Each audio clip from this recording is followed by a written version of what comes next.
బెల్లంకొండలో bumper offer 3,75,00,000 G+2 4 BHK villa కొనండి. నెలకు 1,00,000 rent guarantee. Terms and conditions apply. Hormuz జలసంధి వద్ద అనేక నౌకలు ఆగిపోయిన సంగతి మనకు తెలిసిందే.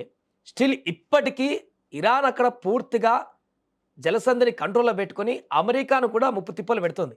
ప్రస్తుతం హార్మోజ్ జలసంధికి దగ్గరలో ఆగిపోయినటువంటి మన షిప్ తాలూకు ఒక చీఫ్ ఇంజనీర్ రాజశేఖర్ గారు మనతో పాటు జాయిన్ అవుతున్నారు. లైవ్లో మాట్లాడదాం. అక్కడే ప్రెజెంట్ ఉన్నారు. అక్కడ జరుగుతున్నటువంటి దాడులను కూడా ప్రత్యక్షంగా చూస్తున్నారు. సో దానికి సంబంధించి లైవ్లో మనం డీటెయిల్స్ తెలుసుకుందాం. రాజశేఖర్ గారు నమస్తే అండి. నమస్తే అండి. ఏం జరుగుతుంది రాజశేఖర్ గారు? అక్కడ బాంబులు కూడా వేస్తున్నట్టుగా, షిప్పులు పేలిపోతున్నట్టుగా వార్తలు అయితే మాకు వినపడుతున్నాయి. కానీ మీరు ప్రెజెంట్ అక్కడే ఉన్నారు, ప్రత్యక్షంగా చూస్తున్నారు కాబట్టి ఏం జరుగుతుంది అక్కడ? మీ అందరికీ తెలిసిందే, సడన్ గా యుఎస్ ఇజ్రాయెల్ కలిసి ఇరాన్ మీద అటాక్ చేయడం స్టార్ట్ చేశారు. సో వాళ్ళ దగ్గర స్ట్రాటజీ ఏంటంటే, మీరు ఎంత యుద్ధం చేసినా, ఎంత డబ్బులు వేస్ట్ చేసినా, మా కంట్రోల్లో ఉన్న ఈ స్ట్రెయిట్ ఆఫ్ హార్మస్, వాళ్ళు దేన్నైతే దాడి చేసి ప్రపంచం మొత్తాన్ని ఆర్థికంగా ఇబ్బంది పాలు చేస్తే ఇంటర్నేషనల్ లెవెల్లో ప్రెషర్ క్రియేట్ అయ్యి ఈ వార్ ఆగిపోతుంది అన్న ఉద్దేశంతో ఇరాన్ స్ట్రాటజిక్ గా ఇవన్నీ చేస్తుంది. మెయిన్గా హార్మస్ లో రెగ్యులర్ గా ఎన్నో షిప్స్ వెళ్తూ ఉంటాయి. మీ అందరికీ తెలిసిందే, ఈ మధ్య హైలైట్ అయిపోయింది. అక్కడ ఎన్నో రకాల ఇబ్బందులు క్రియేట్ అవుతున్నాయి. మా కళ్ళ ముందటనే కొన్ని షిప్స్ మీద బాంబ్ అటాక్లు చేయడము, సూసైడ్ బోట్లతోటి అనేకులైన సీఫేరర్స్ కూడా, ఏమీ సంబంధం లేని వాళ్ళు కూడా ప్రాణాలు కోల్పోవాల్సిన పరిస్థితి వస్తుంది. నేనున్న ప్లేస్ వచ్చేసి దుబాయ్కి ఔటర్ యాంకరేజ్ లో ఉన్నాను. నాకు ఇంకో సైడ్ లో ఒక ఐలాండ్ ఉంది, ఇరాన్ వాళ్ళది. సో రోజు మాకు అప్పుడప్పుడు ఆ మిజైల్స్ ఆ ఐలాండ్ మీద పడినవి, ఆ బాంబ్ శబ్దాలు కూడా మాకు వినిపిస్తూ ఉంటాయి అన్నమాట. ఇప్పుడు సిచ్యువేషన్ ఎలా ఉందంటే రాజశేఖర్ గారు ఆ షిప్ లోనే కూర్చున్నారు మీరు? మేము మా షిప్ అక్కడే యాంకర్ అయ్యి ఉందండి. యుఏఈ ఏదైతే దుబాయ్కి ఔటర్ యాంకరేజ్ లో మేము మళ్ళీ అటు సైడ్ వెళ్తే ప్రాబ్లం అవుతుందని చెప్పి ఇక్కడ యాంకర్ వేసుకొని ఉన్నాము అంటిల్ ఫర్దర్ ఇన్స్ట్రక్షన్స్ వెయిట్ చేస్తున్నారు మీరు? మేము మార్చ్ 1 నుంచి ఇక్కడే వెయిట్ చేస్తున్నాం. ఫిబ్రవరి 28 కి స్టార్ట్ అయింది కదా ఇది. సో అప్పటి నుంచి యాంకర్ లోనే ఉన్నాం. ఆల్మోస్ట్ ప్రతి షిప్ అలానే ఆగిపోయి ఉందన్నమాట. యాంకర్ వేసుకొని వెయిట్ చేస్తున్నారు, ఎప్పుడు సిచ్యువేషన్ నార్మల్ అవుతుందా అని చెప్పి వెయిట్ చేస్తున్నారు. అంటే దీనివల్ల కొంత ట్రాఫిక్ జామ్ అనేది కూడా ఉంటుందని తెలుస్తుంది. చాలా అన్ని ఒకే దగ్గర జమ అయితే అలాంటి పరిస్థితి ఏమన్నా ఉందా? అన్ని దూరంలో కొంచెం యాంకర్ అయి ఉంటాయి. ప్రాబ్లం ఎప్పుడవుతుందంటే, ఒకవేళ వార్ అంతా అయిపోయిన తర్వాత స్ట్రెయిట్ ఆఫ్ హార్మస్ ని అన్ని షిప్లు మళ్ళీ స్టార్ట్ చేసి వెళ్తున్నప్పుడు కొంచెం ట్రాఫిక్ లాగా అవ్వచ్చు. ఇదంతా అనుకున్నంత తొందరగా మొత్తం నార్మల్ అయిపోదు. ఎందుకంటే ఒక్కసారి వార్ ఆగిపోయినా గానీ మినిమం 3 నెలలు టైం తీసుకుంటుంది. ఏవైతే రెగ్యులర్ గా ఇంతకు ముందు ఎలా అయితే ఫ్లో ఉండేదో షిప్స్‌ది, పోర్ట్లు కూడా ఎన్నో టెర్మినల్స్ కూడా మూసేశారు. స్టోరేజ్ కెపాసిటీస్ ఎక్కువైపోయి, సో అంత నార్మల్ అవ్వాలంటే మినిమం 3-4 మంత్స్ మినిమం పట్టుద్ది, ఒకవేళ వార్ అయిపోయిన తర్వాత కూడా. రైట్. రాజశేఖర్ గారు, ఒకటి అమెరికా లాంటి దేశము, అన్ని ఆయుధాలు, అన్ని శక్తి సామర్థ్యాలు ఉన్నటువంటి దేశం కూడా ఈ హార్మోజ్ సంధిలో సెక్యూరిటీ కల్పించలేనటువంటి పరిస్థితి ఎందుకు వచ్చింది ప్రధానంగా? అంటే అంతకంటే టెక్నాలజీ, అమెరికాకు మించిన టెక్నాలజీ అక్కడ ఏం ఉపయోగిస్తుంది ఇరాన్? ఇరాన్ ముందు నుంచి ప్లాన్ చేసుకుంది. వాళ్ళకి ముందు నుంచి ఒక ఐడియా ఉంది, అమెరికా ఎప్పుడైనా అటాక్ చేస్తుంది అని చెప్పి. వాళ్ళు వాళ్ళ అండర్ గ్రౌండ్ లో ఎన్నో అరేంజ్ చేసి పెట్టుకున్నారు. ఏమో ఒకవేళ $1,00,000 పెట్టి ఒక మిసైల్ ని వీళ్ళు తయారు చేస్తే, వీళ్ళు దాంట్లో జస్ట్ 1% ఖర్చుతోటి దాన్ని ఎట్లా స్ట్రాటజిక్ గా దాన్ని ఆపాలో అన్నట్టుగా వీళ్ళు కొన్ని డ్రోన్స్, చిన్న బోట్లు, అంటే వాళ్ళు ఆల్రెడీ వీడియో కూడా రిలీజ్ చేశారు ఇరాన్ వాళ్ళు. వాళ్ళు గెలవాల్సిన అవసరం లేదు, ఇట్టుకుంటే చాలు అన్న లెవెల్‌లో వాళ్ళు ఇప్పుడు ప్లాన్ చేస్తున్నారు. వాళ్ళ దగ్గర డబ్బు, టెక్నాలజీ ఎంతున్నా గానీ వీళ్ళ దగ్గర స్ట్రాటజీ తోటి వాళ్ళ కంట్రోల్‌లో ఉన్నదాన్ని ఇది చేస్తున్నారు. ఈ బోట్ల మీద, ఇప్పుడు షిప్‌ల మీద అటాక్ చేశారనుకో, ఇప్పుడే మీరు చూడొచ్చు ఇండియాలో ఎల్‌పీజీ కష్టాలు మొదలయ్యాయని చెప్పి మూసేస్తున్నారని చెప్పి, కొన్ని పెట్రోల్, డీజిల్ ధరలు కూడా పెరిగిపోతాయి. కొన్ని సీఎన్‌జీ కార్లు కూడా మొత్తం రోడ్ల మీద ఎట్లా వెయిట్ చేస్తున్నాయి, ఐ మీన్ దాన్ని రీచార్జ్ చేసుకోవడానికి. ఫ్యూచర్ లో ప్రపంచ దేశాలు ఇన్ని కష్టాలు మొదలవుతాయి, ఆబ్వియస్ గా అవన్నీ యూఎస్ మీద ప్రెషర్ తీసుకొస్తాయి కాబట్టి వీళ్ళు ఈ విధంగా ప్లాన్ చేశారు. రైట్. అలాగే అంటే సీ మైన్స్ అని కూడా ఏదో అన్నారు మీరు ఇంతకుముందు ఒక వీడియోలో. అంటే ఏంటి రాజశేఖర్ గారు, సీ మైన్స్ అంటే ఏంటి? సీ మైన్స్ వీళ్ళు 1980 నుంచి 1988 లో ఇరాన్ కి ఇంకా ఇరాక్ కి మధ్యలో యుద్ధం జరిగినప్పుడు ఆ దేశాలు ఒక కంట్రీకి సంబంధించిన షిప్ ని, మనం మందు పాత్రలు ఉంటాయి కదా మామూలుగా నక్సలిజం లో వాటిలలో, వాళ్ళ సరిహద్దు దాటొద్దు అన్నట్టు మందు పాత్రలు ల్యాండ్ లోపల ఎలా మనం పెడతాము, ఎవరికీ కనబడకుండా ఇది సముద్రంలో పెడతారనమాట. షిప్ పొరపాటున దానికి తగిలినా గాని, కొన్ని టెక్నాలజీ తోటి, రిమోట్ తోటి గూడా ఆపి దాన్ని ఆపరేట్ చేసి పేల్చొచ్చనమాట. సో, ఇది వాళ్ళు ముందు నుంచెల్లే ఇట్లాంటియి ఎన్నో తయారు చేసి పెట్టుకున్నారు. వాళ్ళకెక్కువ ఖర్చు గూడా గాదు. ఒక చిన్న నేవల్ బోట్ పెట్టుకొని దాంట్లో మైన్స్‌ని తీసుకెళ్ళి ఎక్కడ కావాల్సొస్తే అక్కడ వాళ్ళు చైన్ తోటి దాన్ని పెట్టడము, లేదంటే దాన్ని సెల్ఫ్ ప్రొపెల్డ్‌గా ఒక రిమోట్ టైప్‌లో దాన్ని ఆపరేట్ చేసి ఎక్కడికంటే అక్కడికి తీసుకెళ్ళి దాన్ని పేల్చడం లాంటివి గూడా చేయొచ్చు.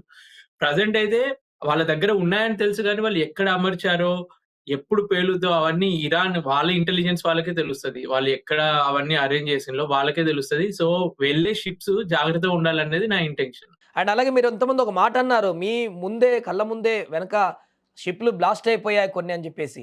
ఏంటంటే 2 వీఎల్‌సీసీస్ షిప్ టు షిప్ ట్రాన్స్‌ఫర్ అంటారు. ఒక షిప్ నుంచెళ్ళి కార్గో ఇంకో షిప్‌కి ట్రాన్స్‌ఫర్ అవుతుంది. దురదృష్టవశాత్తు ఇప్పుడు జరుగుతున్న పరిణామాలు చాలా యూఎస్ డామినేట్ చేస్తుందని చెప్పి మళ్ళీ ఇరాన్ వాళ్ళు ఏం చేశారంటే ఒక చిన్న బోట్‌లో బాంబ్స్ అని ఒక బోట్ వచ్చి ఆ షిప్‌ని ఢీకొన్నది.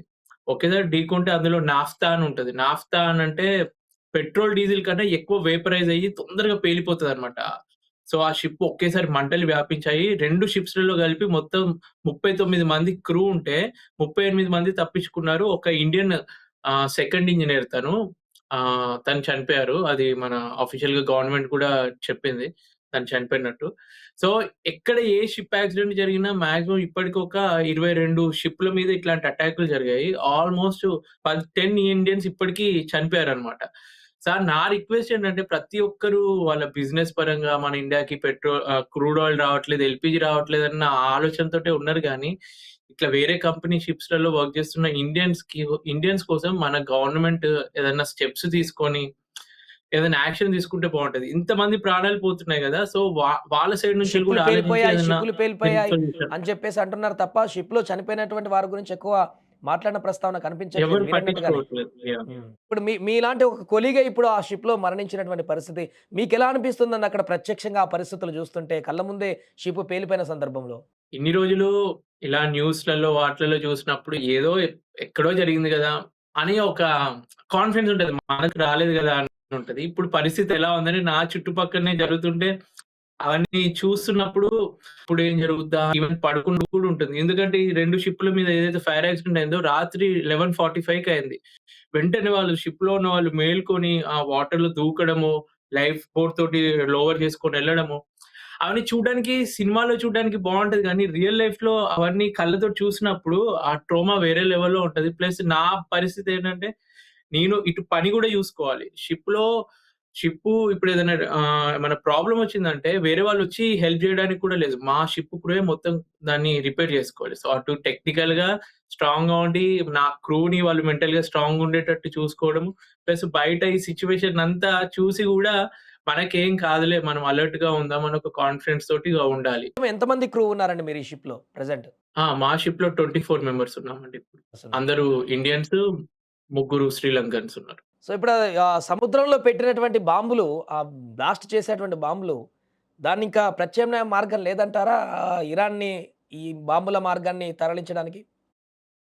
యాక్చువల్‌గా యూఎస్ ఈ మైన్స్‌ని ఏవైతే మైన్ లేయర్స్ అని అంటారనమాట. చిన్న చిన్న షిప్‌లు ఇరాన్ నేవీకి సంబంధించిన షిప్‌లు 16 షిప్స్‌ని అవి డెస్ట్రాయ్ చేసింది. కాకపోతే వాళ్ళకి కొన్ని వందల్లో, వేలల్లో అట్లాంటి షిప్‌లున్నాయి. ఎన్ని షిప్స్‌నని యూఎస్ దాన్ని డ్యామేజ్ చేయగలదు. సో, ఇట్ డిపెండ్స్ ఫ్యూచర్‌లో ఎట్లా వాళ్ళు హ్యాండిల్ చేస్తారో. ఇంతకుముందు యూఎస్ ఎన్నో కంట్రీస్ మీద ఇట్లనే సడెన్‌గా యుద్ధం ప్రకటించింది. డబ్బులన్నీ పోయిన తర్వాత లాస్ట్‌కి వద్దులే అని జెప్పి యుద్ధం ఆపేసిన సిట్యుయేషన్స్ ఉన్నాయి. మేబీ ఇరాన్ గూడా అదే ఎక్స్‌పెక్ట్ చేస్తుంది. వీళ్ళు చేసినన్ని రోజులు జేయని, మనం తట్టుకుందాము. వాళ్ళకి ఖర్చయితే అవ్వని అన్నట్టు వాళ్ళు వెయిట్ చేస్తున్నట్టు అనిపిస్తుంది. అంటే నిన్న ఒక వార్త వినిపించింది రాజశేఖర్ గారు. అంటే ఇండియాకి సంబంధించిన షిప్స్ అన్నీ వెళ్ళడానికి కొంత ఇరాన్ వెసులుబాటు కల్పిస్తుంది అనేటువంటి వార్త. అలాంటిదేమన్నా ఉందా? మీకేమన్నా అలాంటి ఇండికేషన్స్ కనిపిస్తున్నాయా అక్కడ? అంటే ఆ షిప్ ఏదైతే ఫస్ట్ షిప్ వచ్చిందో అది డైనాకామ్ అని చెప్పి ఒక కంపెనీ షిప్. అది మార్చ్ 8కి సిగ్నల్స్ అన్నీ ఆపేసి అది దాటిందనమాట. అంటే ఇప్పుడు మనకి సెల్ ఫోన్‌లలో జీపీఎస్ సిగ్నల్ మనం లొకేషన్ ఆన్ చేస్తే ఆన్ అవుతున్నట్టు షిప్ కూడా ఏఏఎస్ అని ఒకటుంటుంది. Automatic identification system. దాన్ని ఆఫ్ చేసి ఒక్కరోజు స్ట్రెయిట్ ఆఫ్ హార్మోస్‌ని దాటిండు మార్చ్ 8కి. కాకపోతే మార్చ్ 8 తర్వాత కూడా ఈ 4 రోజుల్లో ఎన్ని షిప్ యాక్సిడెంట్స్ జరిగాయో మీరు చూసే ఉంటారు గదా! న్యూస్‌లో. నేను చెప్పేదేంటంటే సరే, ఎవ్వరు మిమ్మల్ని ఫోర్స్ చేయరు. అలా అని జెప్పి హీరోలలాగా వెళ్లి ఒకవేళ అది క్రాస్ చేస్తున్నప్పుడు పొరపాటున అటాక్ జరిగితే మీ ప్రాణం మీదకొస్తది గాబట్టి అటువంటి రిస్క్ తీసుకోవద్దనేది నా సో, అతను సేఫ్‌గా షిప్‌నైతే ఇండియాకి తీసుకొచ్చాడు. మన ఇండియా అవసరాలకి అవి నెరవేరుతాయి గాబట్టి ఓకే. అప్రిషియేట్ చేయొచ్చు గానీ, అందరలా అంత హాయిగా బయటికొస్తారన్న ఉద్దేశ్యం లేదు గదా! ఒక రోజులోనే 3 షిప్‌ల మీద అటాక్ చేశారు స్ట్రెయిట్ ఆఫ్ హార్మోస్ దగ్గర. సో, ఎప్పుడేం జరుగుతుందో తెలీదు గాబట్టి, కొంచెం అంత నార్మల్ అయ్యేంత వరకు వెయిట్ చేయడం. ఇప్పుడు మనం గూడా ఇప్పుడు అక్కడి నుంచి దాటాలంటే ఆ సముద్రంలో పెట్టిన బాంబులను స్కిప్ చేసుకుంటూ ఒక సినిమాలో చూపించినటువంటి సాహసం చేస్తే బయటికి రావాలి తప్ప వేరే మార్గం లేదు. ఆ బాంబులు గూడా వాళ్ళు ఎక్కడ పెట్టారో, ఆ మైన్స్ ఎక్కడ పెట్టారో ఇరాన్ వాళ్ళకే తెలుస్తుంది. సో, ఇరాన్ గవర్నమెంట్ మన ఇండియాకి కూడా మంచిగా ఉంది గాబట్టి, ఇట్లాంటి మన ఇండియన్‌కి రిలేటెడ్ షిప్స్ ఏమైనా వెళ్తున్నప్పుడు, సో, వాళ్ళ సపోర్ట్ తీసుకొని వాళ్ళు టచ్ అవ్వకుండా మన షిప్ వెళ్ళేటట్టు చూసుకోవాలి. రైట్. థ్యాంక్ యూ రాజశేఖర్ గారు. ఏమైనా కూడా కొంచెం ధైర్యంగా ఉండండి. అక్కడే ఉండండి. సేఫ్‌గా ఉండండి. కొద్ది రోజుల తర్వాత అన్ని పరిస్థితులు నెమ్మదయిన తర్వాత సర్దుబడతాయని అనుకుందాం మనం గూడా. ఎన్ని రోజులు ఉంటుందో తెలీదు కానీ అప్పటి వరకు మీరైతే సేఫ్‌గా ఉండండి. అందరూ కూడా అక్కడి నుంచి సేఫ్‌గా షిప్‌లో ఇక్కడికి వచ్చేటువంటి ప్రయత్నం చేయండి. థ్యాంక్ యూ రాజశేఖర్ గారు. థాంక్ యూ అండి.